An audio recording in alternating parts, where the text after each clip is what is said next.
During the war arc, we got a depiction of three main battles against the main big bosses of the world per se. The Edo Tensei Madara Uchiha, the Masked Man, revealed to be Obito, and the one we'll be talking about here today, Sage Mode Kabuto. Kabuto initially battled off against Itachi and Sasuke, but what if it was Naruto and Killer Bee? So yeah, that's exactly what we're going to be talking about. And yeah, we know the rules, we know how this is supposed to be. It's just that they were in Itachi and Sasuke's spot, so let's jump straight in. Now, ironically enough, this matchup nearly happened where once Itachi sealed Nagato, he said to Naruto and Bee they should go and battle Madara Uchiha while he faces Kabuto to undo the Edo Tensei. So what if Itachi was like, hey, I'll go to Madara, or Obito, and you two go take down Sage Kabuto? In which, I'll be honest, off rip, I think this discussion is quite good, but to establish this means that Naruto and Bee will be forced to enter the stalagmite covered cave where Kabuto reigns in advantage, which will help aid his already slight superiority, which we'll get into. Now, there aren't too many super direct metrics to compare Kabuto to Naruto and Bee, but let's just analyze the Kabuto fight with Itachi to see how the Serpent Sage truly fights in character, and how he utilizes both his style and surroundings to then understand how Naruto and Bee would compare to that. Firstly, Anko's curse mark amp will be provided to Kabuto here, so we don't really have to use some headcanon specification as to where Kabuto would arbitrarily scale if he didn't have it for whatever reason, so obviously we're just going to be using all of his normal feats. Firstly, I want to begin with how Kabuto's Sage Mode and new body actually functions. Kabuto is the only character in the entire series to ever use the term Perfect Sage, and when he states this in reference to himself, this is probably rightfully so. Kabuto took Orochimaru's DNA, granting the body replacement technique. Kabuto too took Karin's healing ability and Tenacious Light Force with her Uzumaki lineage. Kabuto took Suigetsu's liquefaction, and then most importantly, Kabuto took Jugo's clan technique that allowed him to be perfectly in tune with nature, just constantly absorbing it, as well as him also possessing all of the Sound 4 abilities, or Sound 5's abilities.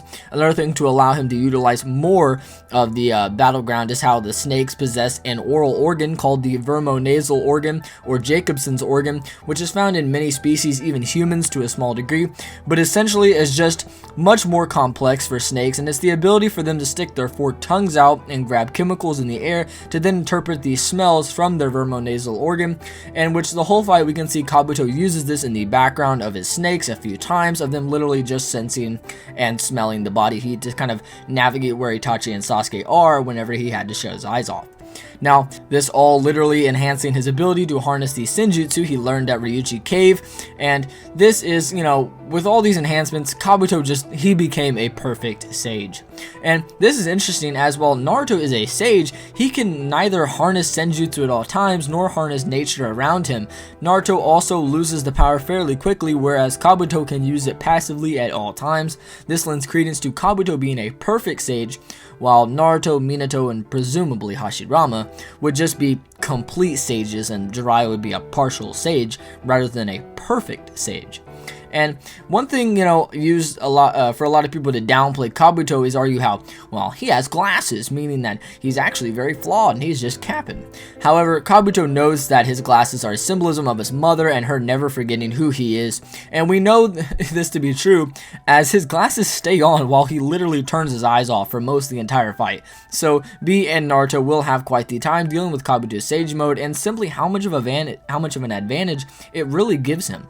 Now, of course, Naruto will know what Sage Mode is, as he trained and honed it at Mount Miyaboku, where Itachi simply learned it in the Konoha Academy. And with his new Sage Mode, Kabuto has fully surpassed even Orochimaru, a character higher than his previous only Kakashi level self.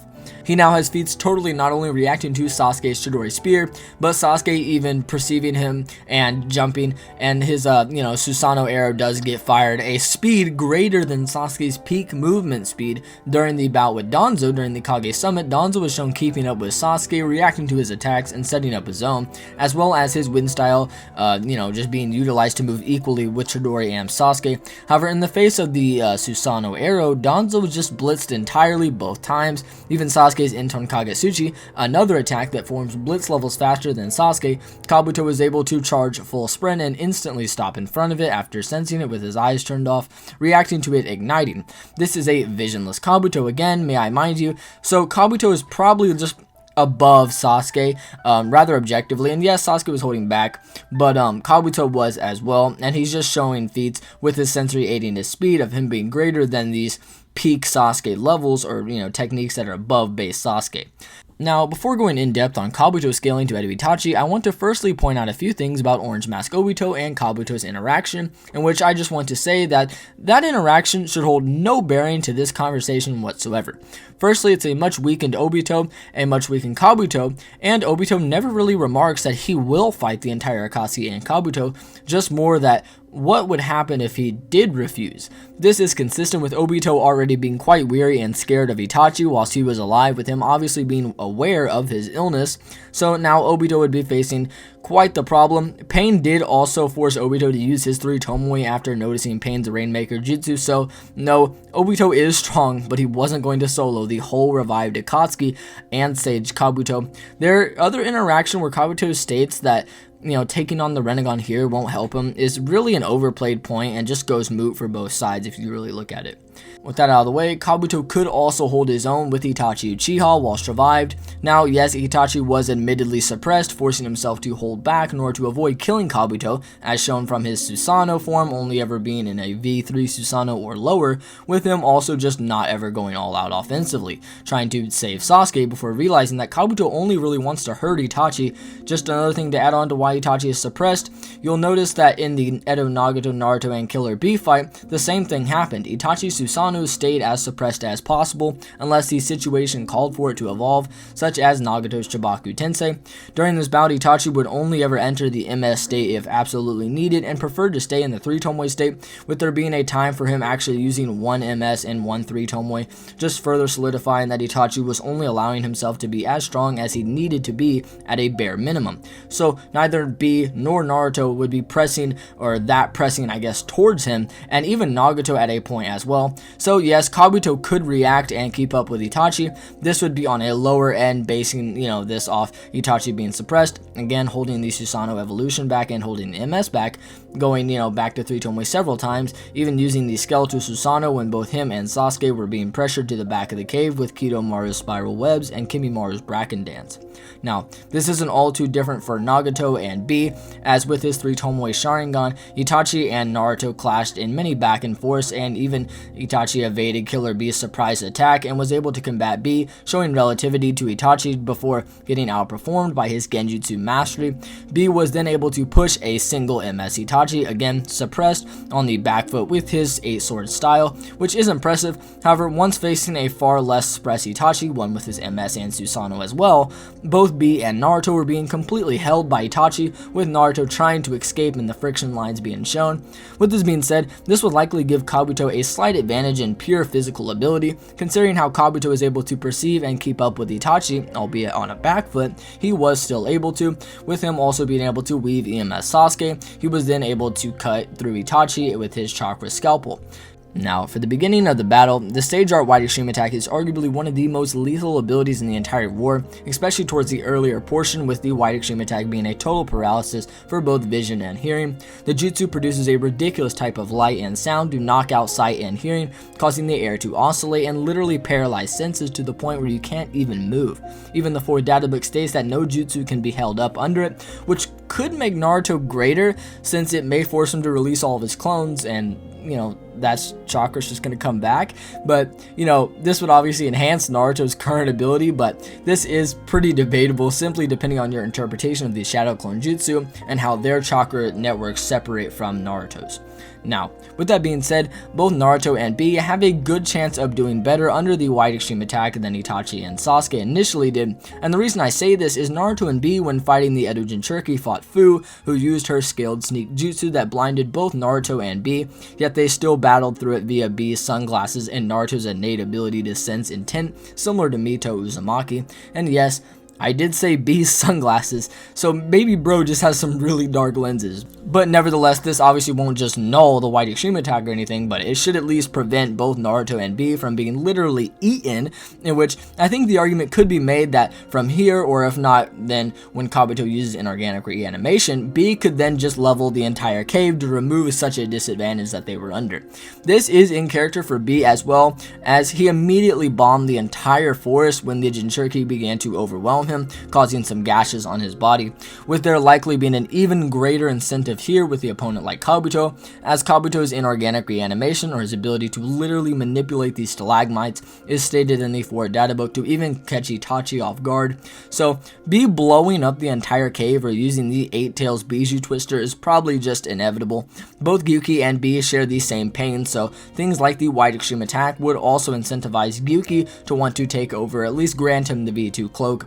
V2 Killer B versus Kabuto is probably pretty contentious, as this relies on how you interpret Edo Nagato, in which we can see that B completely blitzes and tramples Nagato, with Nagato reacting and absorbing his entire V2 cloak off, something Kisame couldn't do. Then Nagato goes on to battle both base B and a drained Naruto, who is just fighting for control over his soul, so both Naruto and B shouldn't be compared to this V2 cloak healthy absorbed Nagato, but who we could compare him to be would be Itachi, and while I don't think, Nagato versus Itachi is a close match, I know many people do. Also, if y'all want me to cover that, let me know.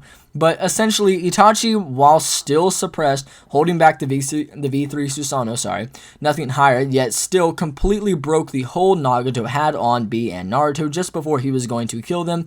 This is arguably a blitz above, as well, just considering that he also blitzed the animal eyes to prevent them from seeing this attack, meaning that he blitzed a Nagato who wasn't perception amped. Nagato also didn't have the Rinnegan sensory active here, as his pupils aren't dilated whatsoever, and he's still showing the base Rinnegan. So yes, this is a blitz by a suppressed Itachi to a suppressed Nagato. Itachi's suppressed Susanoo does just blatantly scale above Nagato's durability though, as his arm just gets completely ripped off by this swipe, or this attack if you want to call it that. Then Itachi and the gang blow up the Chubaku Tensei, and Itachi again, whilst no longer suppressed, perception blitzes this suppressed Nagato. So yeah, this is essentially meaning that Kabuto can react and combat a holding back Itachi, whilst also holding back, and this Itachi may or may not scale above Nagato, who could react to a V2B. Now, Kabuto does make note that Itachi is a greater threat to, to bringing down his Edo Tensei than Nagato would be, and so this is really up to your interpretation of Itachi versus Nagato. If you think Nagato is greater, then there's no way to say that Kabuto could just easily evade the V2 Lariat, and if you subscribe to Itachi being stronger, then Kabuto probably could. Of course, the Lariat is stupidly fast, and Kabuto's scaling relation to Itachi is probably just not so far to where he's going to weave it like he did to the Chidori Spear, but Kabuto does still have the sensory ability, allowing him to react to things much faster. A good example of sensory aiding speed is like Lord Mu, who is shown, as the only Kage to actually dodge the off-guard sand, and was reacting to KCM1 due to his sensory, as pointed out by Inoki. So a similar case is to be made with Kabuto. B acts much more as a leader in this duo with Naruto, and after noticing his 8-sword style was just completely evaded, and Kabuto can not only completely paralyze you to the bones, but also bend the ground into your skull, I don't see any reason for B not to blow the cave up, or at least destroy it in any way, and because that way it's just going to make the fight way easier for Naruto and B, and B's not stupid. And I think that both B and Naruto would realize that staying in this cave would just eventually result in their deaths, as even if Kyuubi Naruto were to land the Rasen Shuriken, Kabuto would just use Orochimaru's DNA to body transfer out of it. Now, this is a little contentious for some people, but the technique literally allowed Orochimaru to come back from fatal wounds and his arm being completely ripped off, yet he came back just fine, so those permanently impaired cells would just not transfer over. If Gyuki comes out, one thing that would get through the body substitution would be the Sealing Jutsu Octopus Hold, which didn't appear too often, but Gyuki immediately uses this when the Edo Jinchuriki came running after them as soon as the forest was destroyed. So again, this is very in character, and the jutsu is essentially Gyuki firing out a bunch of ink, to hit the target, and the ink just takes shape resembling Killer B, and the ink B runs and grapples the target for 3 seconds until they are completely incapacitated. This also isn't all there is, as Gyuki straight up implies he has more sealing jutsu than this, likely not inferior to this. However, this jutsu is the perfect jutsu considering how even if they do blow the cave up, they do still hold the same goal Itachi and Sasuke did to make Kabuto release the Edo Tensei, which the Octopus Hold can just incapacitate them, and Naruto could just force him to weave the signs with his own hands, or at worst they can just keep him there until a Genjutsu unit arrives. Now, unfortunately, for this sealing jutsu, if a heavy external source of power enters the body causing a transformation, it would allow for an escape. In Kabuto's case, he does have several external chakras, with Orochimaru from Anko's curse mark probably being the one to break Kabuto out.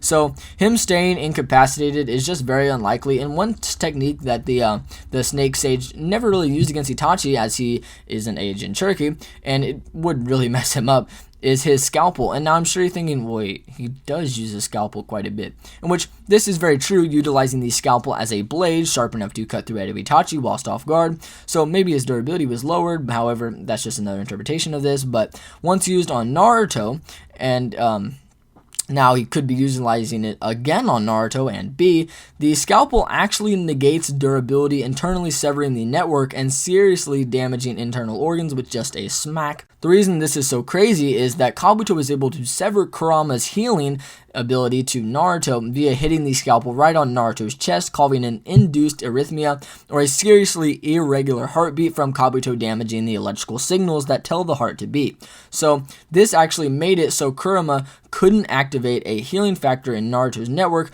This would imply that it's not only for small stuff like that, or since this is the only thing Kurama ever does passively for Naruto, it just cut Kurama off entirely. And you could see how detrimental this would be for Kabuto to stop Gyuki from accessing B's chakra, forcing him to be at a base level again, which would be previously overwhelming. The same goes for Naruto as well, and this just, this does have to be like Kabuto runs up on them to do this. He also can do this in many other ways. He could like hide or do a surprise attack like he does in character. If you say that he has all of Kimimura's bone techniques, he should be able to fire out the Bracken Dance and then move through the bones to jump out and hit either of them, off guarding either of them. So this probably won't work if the full Gyuki is out, and Kabuto couldn't really do too much anyway, as Gyuki was only ever damaged by a full Biju Kokuo and Amaterasu. So this could just mean that Kabuto fails at taking them and they do as well. Or maybe if you think that they could just overwhelm Kabuto with Biju bombs, then he could maybe liquefy through the blast. But in all honesty, we know that Suigetsu's water that he liquefies into is just that, water. Kabuto literally liquefies his organs and body, meaning that if they were to be dispersed or spread somewhere else or far apart, they may win. And to be honest, considering how Kabuto is constantly absorbing nature energy, I think he is definitely just going to take this fight no matter what. The only way he doesn't is if Naruto gets amped and gets access to KCM2, like how he does in the original fight, and then he's probably going to beat up Kabuto, scaling to a white mask Obito and Edo Madara. But if that doesn't happen, then Kabuto's got this in the bag. So this fight is pretty close, and I could see how you could think either way would win. But personally, I just don't subscribe to Naruto and be overwhelming Kabuto, and I think Kabuto would probably win if Naruto and B were sent after him. So I guess that answers the question of if Naruto and Killer B fought Kabuto instead of Sasuke and Itachi. And yeah, but that's the video. I really hope you guys did enjoy, as I did have to do quite a bit of research for this, as I always do. So please maybe consider liking the video or subscribing, as it would seriously help out a lot. And as always, love you guys.